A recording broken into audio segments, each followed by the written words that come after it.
கோவையில் நடைபெற்ற போதையில்லா கோவை விழிப்புணர்வு மாரத்தான் போட்டி ஆயிரக்கணக்கான பள்ளி கல்லூரி மாணவர்களுடன் இணைந்து மாற்றுத்திறனாளிகளும் ஆர்வமுடன் பங்கேற்றனர்.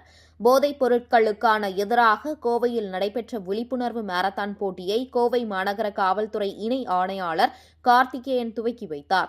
இளம் தலைமுறை மாணவர்களை சீரழிக்கும் போதைப் பொருட்கள் பயன்பாட்டின் தீமைகள் குறித்து விழிப்புணர்வு ஏற்படுத்தும் விதமாக தமிழக காவல்துறையினருடன் இணைந்து தன்னார்வலர் அமைப்பினர் பல்வேறு நிகழ்ச்சிகளை நடத்தி வருகின்றனர். இதன் ஒரு பகுதியாக போதையில்லா கோவை என்னும் விழிப்புணர்வு மாரத்தான் கோவை நேரு விளையாட்டு அரங்கம் முன்பாக நடைபெற்றது.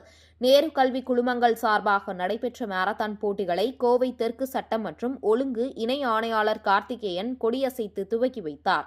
முன்னதாக பேசிய அவர், தமிழகத்தில் போதை பழக்கத்தை முழுவதுமாக ஒழிக்க வேண்டும் என்று தமிழக காவல்துறையும் அரசும் மிகவும் முனைப்புடன் செயல்பட்டு வருவதாகவும், மாணவர்கள் தங்களது கல்லூரி நாட்களில் நல்ல ஒழுக்கத்துடனும் கல்வி கற்று வாழ்க்கையில் முன்னேறுவதில் கவனம் செலுத்த வேண்டும் என்றார். பல்வேறு பிரிவுகளாக நடைபெற்ற மாரத்தான் நிகழ்ச்சியில் 100க்கும் மேற்பட்ட மாற்றுத்திறனாளிகள் ஆர்வமுடன் கலந்து கொண்டனர்.